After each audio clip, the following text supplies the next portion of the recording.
এই প্রচণ্ড গরমে কিছুই খেতে ইচ্ছে করে না। একেবারে মাছ মাংস মানে কিছুই ভালো লাগে না। যাই হোক দেন অনেক ভেবেচিন্তে ভাবলাম একটু রান্না করে কম সময় ওয়েস্ট করে ভর্তা বানিয়ে নিই। আর আগের যেহেতু রান্না করা তরকারি অনেকগুলো ছিল, আর ভর্তাটা এখন বানিয়ে নিলে দুপুরের জব্বর একটা খানা হবে। যেই বাবা সেই কাজ। আপনারা সবাই এই রেসিপিটা জানেন, মানে ডাল ভর্তার। বাট আমি এখন আরেকটা আনকমন ভর্তা বানাবো। এটা হয়তো অনেকে জানেন, হয়তো অনেকে জানেন না। আমি এখানে আলু, বটবটি এবং হচ্ছে একটা বেগুন নিয়ে নিয়েছি। এটাকে জাস্ট তেলের মধ্যে, হালকা তেলের মধ্যে এটাকে আমি সল্ট দিয়ে সুন্দর করে এটাকে আমি একদম কালো কালো করে, মানে একটু পোড়া পোড়া টাইপের করে ভেজে নেব। এটা কেউ সিদ্ধ করে নিতে পারেন, বাট সিদ্ধ করলে টেস্টটা একটু কম হবে। এদিক দিয়ে আমি ডালটাকে অনেকক্ষণ ভিজিয়ে রেখে দেন হচ্ছে এটাকে আমি সিদ্ধ বসিয়ে দিয়েছিলাম। ওইখানে ডালটা সিদ্ধ হতে আছে। আর ইলেকট্রিক চুলাতে আমি হচ্ছে এটাকে একদম পোড়া পোড়া করে ভাজি করে নেব একদম। এটাকে কেউ চাইলে এভাবে খেয়ে ফেলতে পারেন, আবার অনেকে হচ্ছে এটাকে ভর্তা বানিয়ে খাবেন, যেটা আমি করব। দেন হচ্ছে ওইটা আমি নামিয়ে নিয়েছি, আমার ওইটা অলমোস্ট হয়ে গিয়েছিল। আমি এখানে পেঁয়াজ কুচি, রসুন দিয়ে সুন্দর করে ভেজে নেব।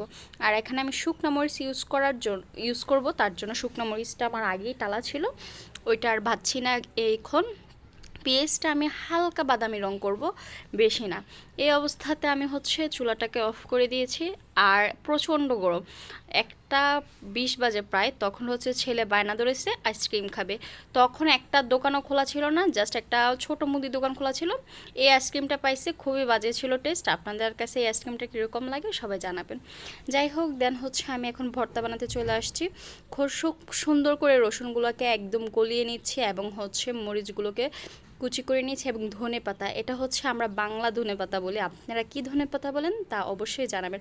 এবং সরিষার তেলটা ইউজ করছি। এই ভর্তাটা আমি বানাবো হচ্ছে ডালের ভর্তা। একটু সরিষার তেল, ধনে পাতা, শুকনো মরিচ এবং হচ্ছে কাঁচা পেঁয়াজ দিলে বানালে মানে খুব টেস্ট হয়। আমার কাছে তো খুবই ভালো লাগে। আপনাদের কাছে কীরকম লাগে ডালের ভর্তা আপনারা জানাবেন। আমি খেয়ে আপনাদেরকে রিয়াকশান জানাচ্ছিলাম কীরকম হয়েছে, আসলে খুবই মজা হয়েছিল। দেন হচ্ছে আমি এখানে ওই যে সবজিগুলো যেগুলো ভাজি করেছি, এখানে ওই সবজিগুলো দিয়ে মিক্সড করে ভর্তা বানাচ্ছি।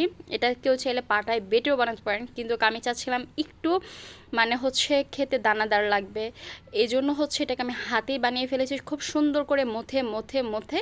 দেন হচ্ছে এটাকেও আমি একটু টেস্ট করে দেখছি, এটাও খুব টেস্ট হয়েছে। আসলে খুব মজা হয়েছিল। আর ভর্তাটা দেখতে যতটা ইয়ামি ছিল, খেতে খুবই মজা হয়েছে। আপনারা দেখেই বুঝতে পারতেছেন এটা খেতে কতটা মজা হয়েছে। যদি ভালো লাগে অবশ্যই এই ভর্তাটা 2টা বানাবেন এবং বানিয়ে আমাকে রিভিউ জানাবেন। আর ভালো লাগলে অবশ্যই লাইক করুন, শেয়ার করবেন। সবাই ভালো থাকবেন। আল্লাহ হাফেজ, আসসালামু আলাইকুম।